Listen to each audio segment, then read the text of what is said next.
Hello, and welcome to this month's Melody's Message. And it's for the month of June, and June is a jam-packed month for most families and most people. We've got Father's Day, we've got Juneteenth, celebrating the end of slavery, we've got graduations, we've got weddings, we've got planning trips, and just talking about it makes me get all stressed out in my chest. And we've got the loneliness. If there's this is our first summer that a loved one or a pet has died, and it's a different experience. And sometimes reaching out for people's help and connection is really difficult. So I'm getting tight in my chest. So I have these things return to calm skills, which I'm going to actually somehow, my wonderful web planner is going to figure out how to get it in there. And these are about 25, 30 different techniques to sort of help self-regulate and bring down those adrenals and cortisols that come from flight, fight, or freeze when we're scared or overwhelmed. Because when that's active, I can't access the thinking part of my brain and solve my problems. So if you'd be kind enough to join me if you want, just place your hands sort of in the middle of your chest, closer to your heart, a little bit down to the left. And just notice that. And you're going to breathe out for 7 first. You're not going to breathe in, because when I'm anxious, I breathe in too much CO2 and I start to feel like I'm going to have a panic attack because I don't have enough oxygen in my body. So let's breathe out. Don't breathe in for a count of 7.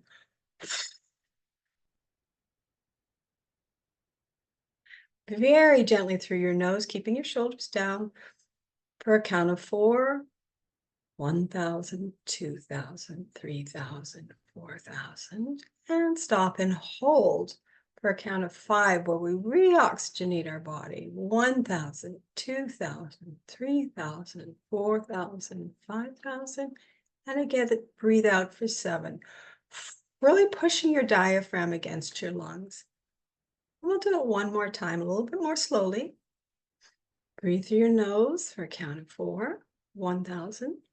2,000, 3,000, 4,000, hold for 5, 1,000, 2,000, 3,000, 4,000, 5,000, and breathe out through your mouth. And something that can also ground you is putting some weight on your feet. I actually have a weighted blanket, which allows me to just feel myself in my body. So when I'm working, I can really be there in the solutions for my clients. And so when we feel this distress, often it's because our emotional states come from our perceptions. And most of us have a lot of perceptions sort of distorted through a prism. And the prism is life experience, trauma, upsets. So like with the war veteran, they go out, they're back home, they hear a car backfire, they think it's a gun, they freak out, they get stuck, they become immobilized or aggressive, when in fact all it is a car backing up. So with these self-regulation skills, he's able to calm, or she's able to calm themselves down, and they're able to be in the moment versus living in the past. It really bothers me when people say feelings aren't facts, okay? Because feelings are facts, because I feel them. But the question is, are they based on facts? And are they based on facts in the present versus some experience like, oh, my friend looked at me mean, just like my mother did when, she hit me or whatever. And so I go back to that age with that kind of intensity of emotion and fear, and don't realize my friend was looking funny just because, she stepped on a stone. We really personalize a lot of things that come to us. So as we get back into the present moment where I know I'm safe, you're all with me now, everything's good, we can solve our problems when we're started feeling emotionally out of control, and you feel that tightness in your head, chest, throat, belly. So now that we can access the solutions, let me give you some solutions and some guides here with these issues. First of all, the kids are home for summer. Every age group is different. The young ones are kind of pretty happy playing in the yard with their toys. The question is, as they start to get a little bit older and on the devices, how in the heck do you get them out of the house? Because there's a thing called the summer slide, and research is kind of iffy on this, but over the summer, they're not doing anything intellectual, maybe Ruth is this, and there is a drop in their intellectual ability. So when they go back to school in September, it's a couple of weeks before they get reoriented. And for you parents who are really looking for guides on how to set boundaries with your kids, whatever age, my favorite person in the world is Dr. Jane Bluestein. I'm going to have her spelling of her name and her website at the end of this. And she has books for every age of kids on how to let them feel empowered while they're still basically doing mostly what the parent wants. And it's incredible. She's an incredible lecturer, and she's written some amazing books. If you're working as a parent, certainly a summer camp with activities that are fun, dancing classes, art classes, that sort of thing. I also recommend reading, especially with the younger ones and even with the teenagers. And it can be the smallest book known on the planet. But the reading works the brain. It creates new connections in the brain. And then everybody in the family reads a book or an article, if you don't have the time, in a magazine. And then they share about it around the dinner table or the picnic table. And whoever has the best story ends up getting to go to their favorite restaurant or having their favorite meal, or somebody makes a bath for them. They get to decide. So you've got that kind of carrot approach to getting kids to read. And this is helping their brains. They can also volunteer. Volunteering is really, they can volunteer to work at a summer camp, but they can also work with pets. And again, getting them outdoors.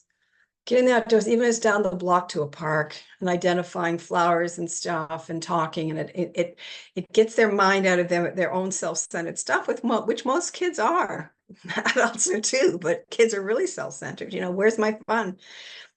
For Father's Day, this is not the day to solve all your decades of misery with your dad. You can do that in therapy or a family session. But this is a day to, if you have a father, to think about how can I set boundaries if it's a conflictual situation. I come early, I leave early. You may have to take exits to the bathroom. Where can I be of help? Maybe helping your mother or playing with the other grandkids or something. So you're not with him, because trust me, he's just as uncomfortable as you are. And having some compassion for that.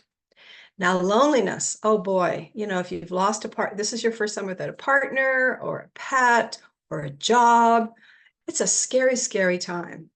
And we know that we heal by being around others. We put out a thing called oxytocin. It's called the love drug that connects us and builds up our immune system.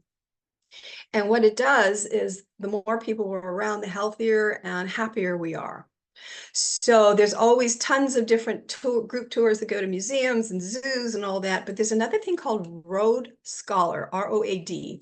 And they take trips locally in the United States and around the world where you're going. It's mostly retired people, where you go on these 10, 15 day trips and learn and have guides and have other people around you. But again, volunteering. Volunteer at the local animal shelter. Get out of your house. If the loneliness is intense, please see a doctor and see if some medications might be more helpful. Weddings. Okay, so here's the thing about weddings. They're crazy, and they'll make you crazy. And sometimes, it's more for your parents than for you. So accept it. It'll be over. And then on your 1-year anniversary, you have the ceremony you want. Or something I read about recently is you have a small ceremony and you take that wedding, the money spent for the wedding, and go on a wonderful honeymoon. So it really is your celebration. And of course, graduation, kids are, what's next? What am I going to do? Am I going to fail at next grade? Am I moving away to college? All these things. And again, looking to them to volunteer. I'm telling you, this, you get your head out of your, what, and you're going to feel a lot better about yourself. And also, you don't know who you're going to meet. There are some free internship possibilities available as well. But remember, our strengths are in our capacity to self-regulate, connect to our solution part of our brain. And so when I might hear that car backfire. I know it's a car backfiring. I'm not in a war. I'm okay.